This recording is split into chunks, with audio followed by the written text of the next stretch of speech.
Quand on parle de violence faite aux femmes, on pense à celles qui les subissent, celles dont la vie se brise, celles qui portent les bleus sur la peau ou dans l'âme. Mais il y a une autre catégorie de femmes, celles qui se battent contre la violence, sans jamais pouvoir fuir.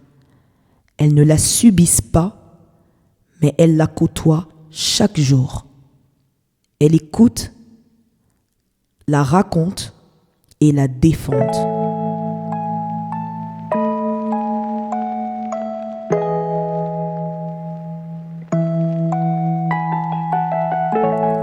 Et vous êtes-vous déjà demandé, au-delà de celles qui affrontent la violence physiquement ou émotionnellement, ce que ça coûte à celles qui ont pour métier de défendre la justice? Bienvenue dans Cible, la femme, le podcast qui révèle les attaques, les clichés et les violences dont les femmes sont la cible, mais aussi leur force, leur résilience et leur combat pour la liberté. Je suis Ingrid et aujourd'hui dans cet épisode 3 de Cible, la femme, intitulé « Les violences visibles et invisibles », nous allons explorer ces violences qui marquent le corps, celles qui se dissimulent dans l'ombre des mots et des silences, mais aussi celles que l'on côtoie sans toujours les subir, pour mieux les combattre. Maître Sandra Salvador, avocate, a accepté de nous livrer une part intime de son quotidien. À travers cette interview, nous allons découvrir son regard croisé entre la loi et l'humain. Elle nous aide à comprendre que la violence ne se vit pas uniquement dans la chair ou dans l'esprit, mais aussi dans l'engagement de celles qui la combattent jour après jour. Son récit sera notre fil conducteur pour élargir notre vision des violences faites aux femmes et interroger ensemble ce que signifie défendre la justice dans une société qui juge aussi celle qui la protège. Installez-vous, ouvrez grand vos oreilles et ensemble, brisons ce silence.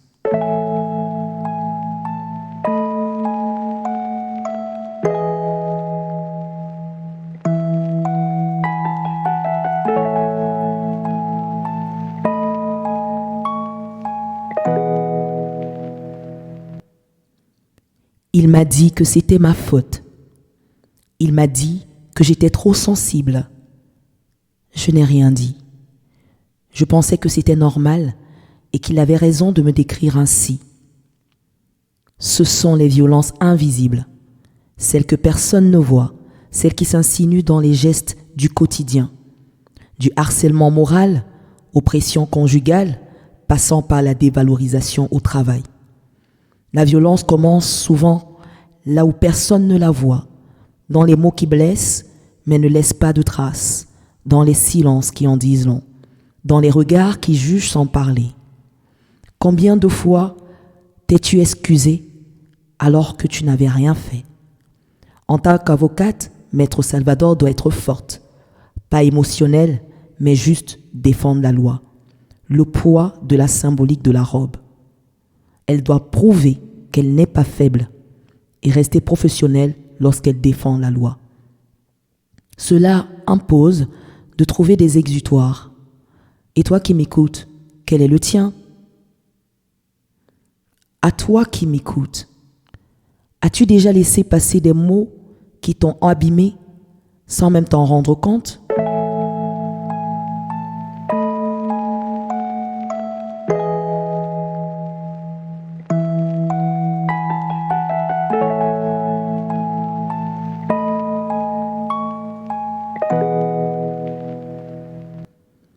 Les violences visibles, quant à elles, font mal, laissent des marques et parfois au fer rouge.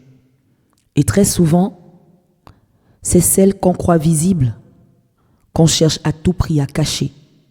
Et pourtant, une femme violentée est très souvent reconnaissable par ses propos, ses phobies. Beaucoup ont essayé de raconter, de crier leur douleur, mais on entend souvent des témoignages du style « Je suis allé porter plainte, on m'a demandé si j'avais essayé de le calmer, comme si j'avais déclenché la tempête. Je suis allé au commissariat Et on ne m'a pas cru jusqu'à ce que l'impensable se produise.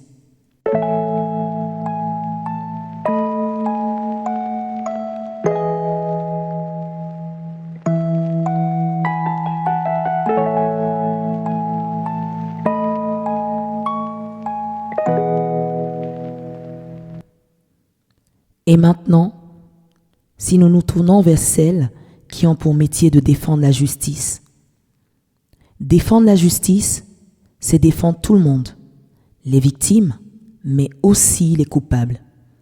Maître Salvador va nous en toucher un mot en nous racontant son histoire.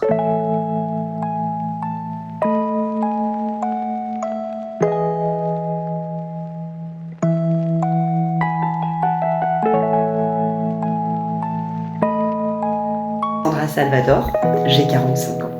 Je suis avocate depuis 17 ans et je ne suis pas issue des couches sociales qui étaient destinées à devenir avocate. Donc, comme je vous le disais, à la base, moi, ma famille en fait envisageait pour moi un parcours très court. J'étais au collège, on disait déjà le bac pro secrétariat. Hein. Ouh là là, fallait pas aller au-delà. Et je suis devenue amie avec une jeune fille qui était dans mon école. Et sa maman était avocate. Et son père était médecin. Donc souvent, le mercredi, j'avais le droit d'aller jouer chez elle. J'y allais, puis sa mère, elle avait un magnifique bureau avec plein de livres. Il y avait des livres partout, ça me faisait rêver parce que chez moi, il n'y avait pas de livres, mes parents ne savaient même pas lire. Donc bon, c'était compliqué. Et un jour, sa maman, elle était en train de feuilleter un code civil. Je ne sais pas si vous avez déjà vu le code civil. Il est énorme. Et c'est surtout, il a une texture. Je ne sais pas si vous connaissez cette texture, les Dalloz rouges.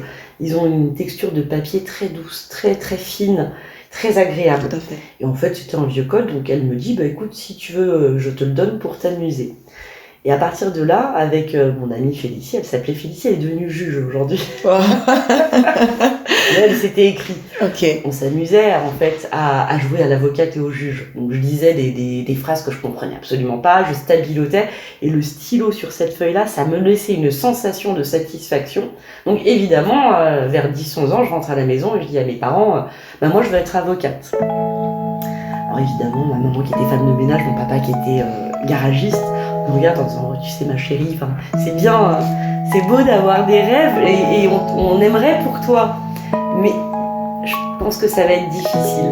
Et j'ai pas lâché le morceau. Donc, tout au long du collège, on m'envoyait au CIO, l'assistante qui était là pour nous orienter, me parlait, donc je vous disais, de bac pro secrétariat, parce que c'est déjà bien. Hein. Et moi, j'insistais. Je voulais être toujours avocate. J'arrive au lycée, donc je prends la filière économique et sociale à l'époque, et je tombe sur un professeur en éco, qui en début d'année se présente et nous demande un peu ce qu'on fait là, pourquoi l'éco, et je lui explique que je veux être avocate. Il me dit de toute façon il faut y croire, il faut se donner les moyens. Et sauf que je travaillais moi déjà à cette époque parce que j'avais pas une famille très très aisée, donc il fallait que je fasse du babysitting, je faisais des extras en restaurant, donc forcément c'était un peu dur. Et premier devoir, je savais pas qu'il allait me ramasser, donc je rends quelque chose de catastrophique et j'ai un 3 ou un 4 sur 20. J'étais dans tous mes états, donc je vais le voir. Je lui explique, je lui dis, je suis désolée, tout le week-end j'ai travaillé. Il me regarde et il me dit, mais Madame Salvador, mademoiselle, je suis convaincue que vous êtes capable de faire des grandes choses. Et je suis convaincue que cette copie-là ne vous représente pas. Je la mets de côté. Et je vous laisse l'occasion de me faire mentir et de me faire comprendre que ça, c'est pas ce que vous êtes réellement. Donc évidemment, tous les devoirs suivants.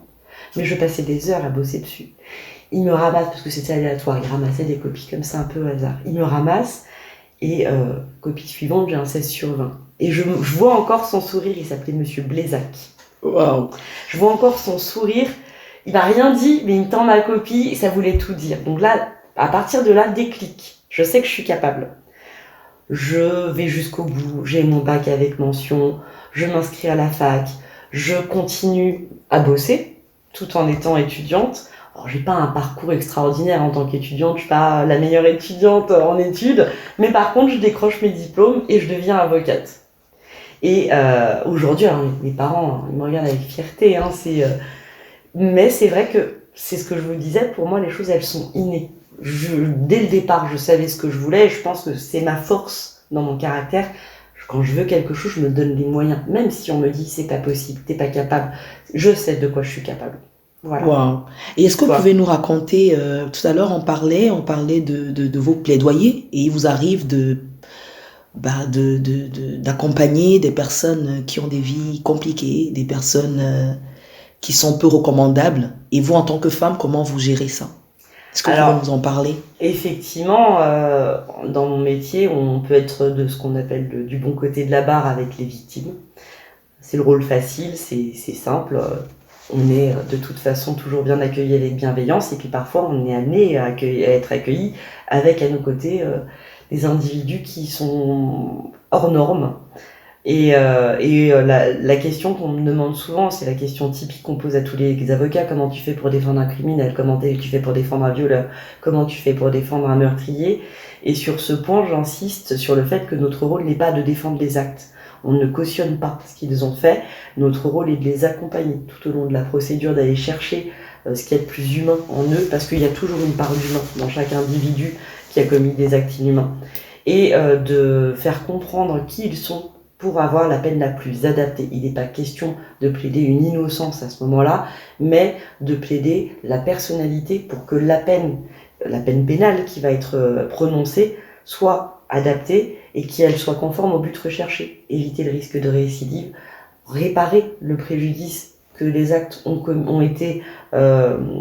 fait à cette victime et à la société, parce que forcément qui dit crime dit qu'il y a eu un préjudice pour la société. Et c'est ça notre rôle. Donc, on met une barrière sur l'acte et on reste centré sur l'humain. D'accord. Mais vous, en tant que femme, est-ce qu'il vous arrive justement, parce que vous avez parlé d'hommes qui, voilà, des criminels, on va dire, on va utiliser le terme, est-ce qu'il vous arrive de vous projeter? Imaginons par exemple un criminel qui, je sais pas, qui a fait du féminicide ou autre chose. Est-ce qu'il vous arrive de vous projeter en tant que femme? Alors, en tant que victime finalement, enfin j'ai envie de dire.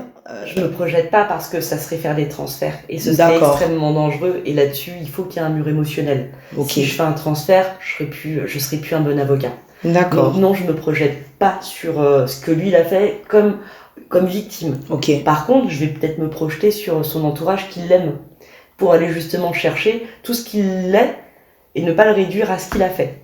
D'accord. Ok. Et comment vous gérez ça au quotidien? Je suppose que ça doit être lourd quand même de vous retrouver en train d'accompagner des personnes. Alors, c'est vrai, vous ne regardez pas seulement aux faits, vous avez un regard un peu plus large de la personne, de l'humanité de la personne. Mais quand même, on parle de violence. On parle de violences qui peuvent être, voilà, ça peut être des violences visible par des bleus, on voit bien la victime devant nous, etc. Avec laquelle j'ai envie de dire, en tant qu'avocate, on se présente devant cette personne et on lui dit, en fait, l'autre personne n'a peut-être pas raison, comme vous avez dit, n'a peut-être pas raison, mais elle a le droit à un jugement décent, etc., etc. Ou alors des personnes qui ont vécu justement ces violences beaucoup plus invisibles. Est-ce que, à cause de votre travail, vous êtes peut-être retrouvé dans des... je ne sais pas si je dois utiliser le terme violence, mais plutôt des... comment je peux appeler ça? Parce qu'en fait, vous confrontez, en fait, finalement, tout le temps, vous confrontez la violence. Vous êtes confronté à voilà, vous êtes vraiment confronté à ça au quotidien.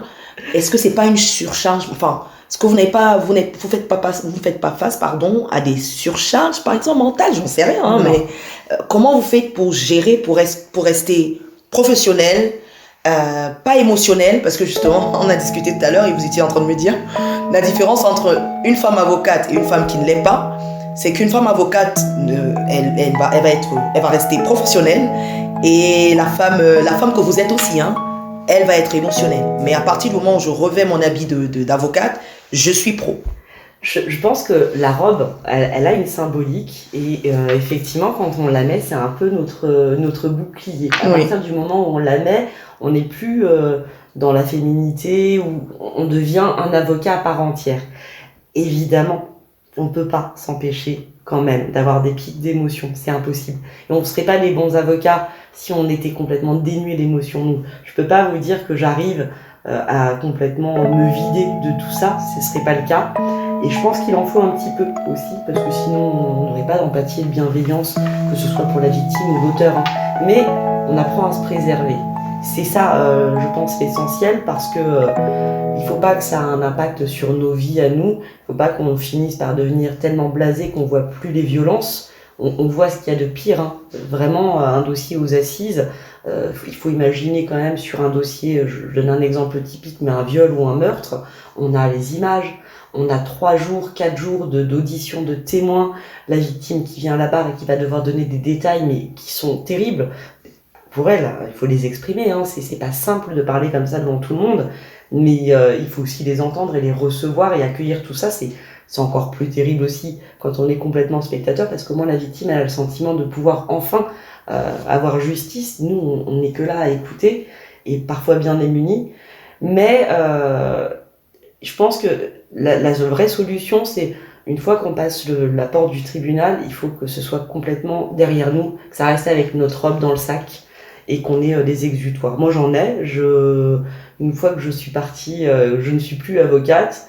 J'ai mes passions, notamment je monte à cheval. Je suis très proche de mes chevaux. Parfois, j'y vais juste pour les caresser, les toucher. Ça me vide complètement. D'accord. Et ça m'enlève toutes les mauvaises pensées que j'ai pu avoir dans la journée, parce que je vais en avoir nécessairement. D'accord. Et vu que vous êtes avocate, donc là on a parlé du côté prédateur, et maintenant lorsque vous êtes du côté de la victime, comment ça se passe? Là, sur la victime, je vais pas et quand vous c'est dire une femme particulièrement. Pour le coup, sur la victime, je peux pas vous dire que je suis complètement, que j'arrive à ne pas transférer, parce que nécessairement, il va y avoir un recueil de paroles, d'émotions. Il y a une charge émotionnelle qui est terrible quand je reçois une victime. Ça m'arrive de faire des rendez-vous d'1 heure, 2 heures, 3 heures, parce que parfois des faits qui sont pas si graves que ça vont prendre une ampleur terrible chez certaines. D'autres, j'ai reçu la dernière fois une de mes clientes qui a reçu 5 coups de couteau de la part du père de ses enfants. Hein.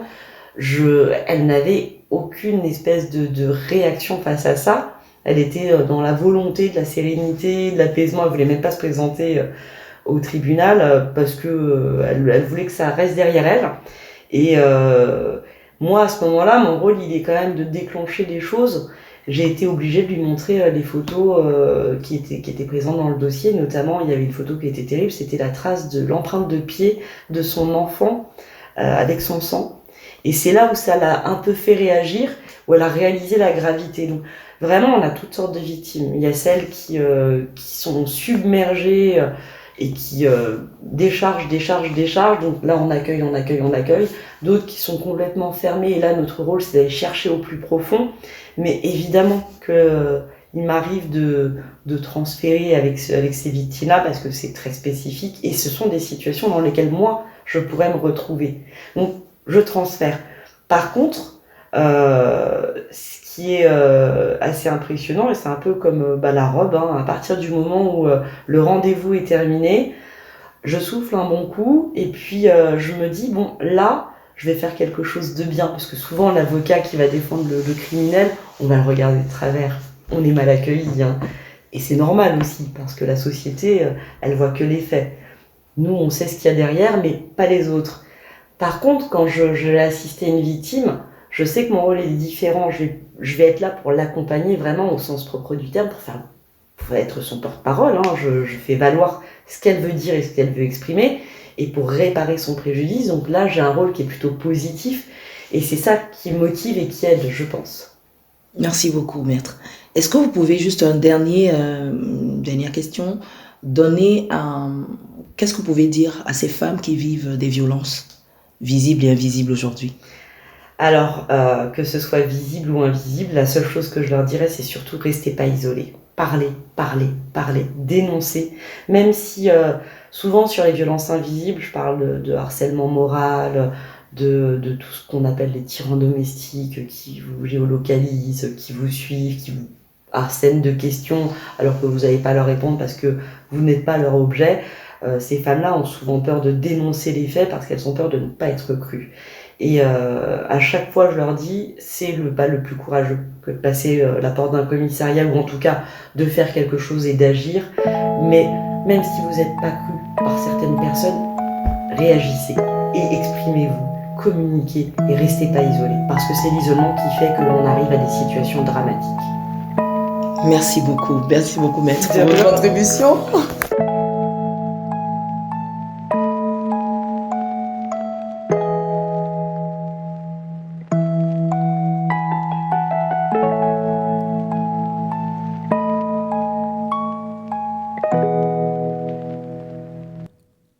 Voilà pour cette interview. Et toi qui écoutes, t'es-tu déjà demandé si la justice avait besoin d'émotions ou seulement de vérité? Maître Salvador nous a parlé d'exutoire. Nous avons toutes besoin d'un refuge, un endroit où l'on peut déposer ce que le monde nous impose. Moi, c'est ma foi en Dieu qui me rappelle que je suis la prunelle de ses yeux et que je suis une créature si merveilleuse. Je suis ce billet de grande valeur qui, déchiré, froissé, plié, garde toujours sa valeur. Je t'invite à regarder cette image. Imagine un billet de 500 €. Qu'il soit déchiré, froissé, plié et garde toujours sa valeur monétaire. Et toi qui écoutes, où vas-tu quand la vie devient trop lourde?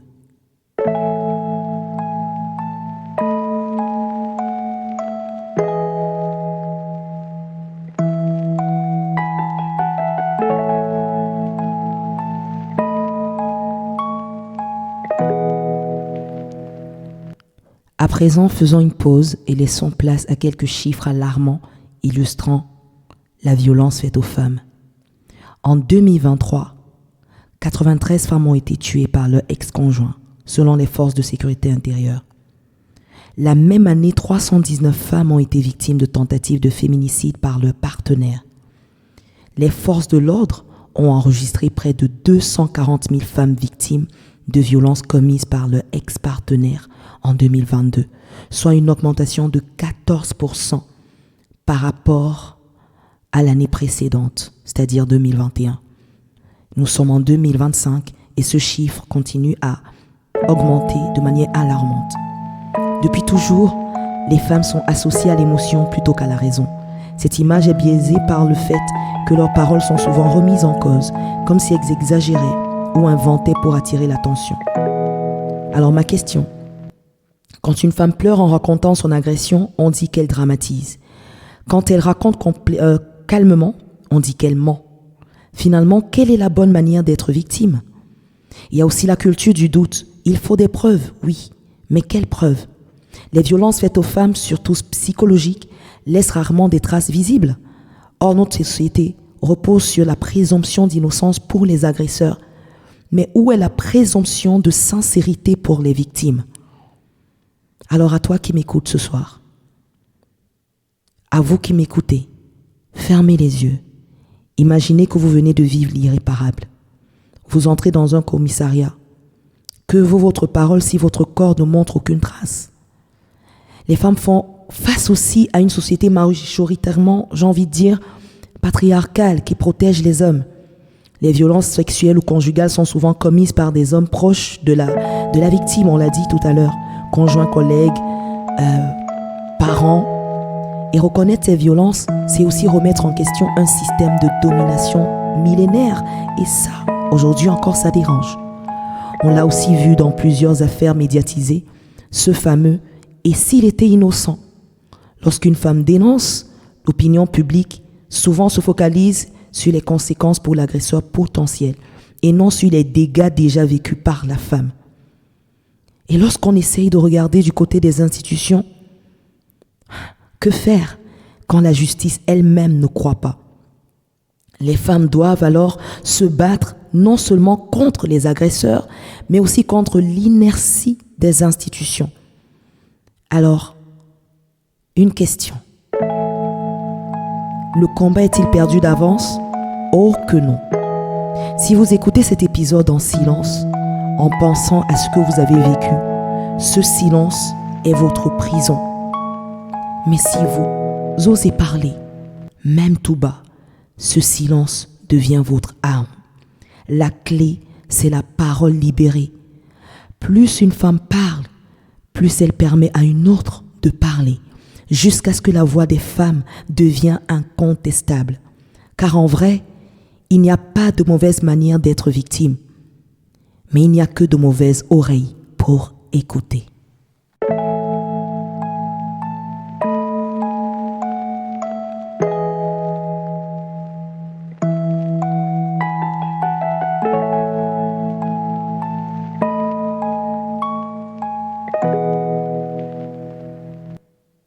Les violences invisibles marquent les âmes, les violences visibles marquent les corps. Et puis, il y a celles qui se battent chaque jour pour que la justice existe, sans jamais pouvoir choisir de quel côté elles sont. Ne les oublions pas. Les violences, par contre, ne sont pas une fatalité. Il existe des solutions, des associations, des lois, mais il faut continuer à se battre pour qu'aucune femme ne soit laissée seule face à l'injustice.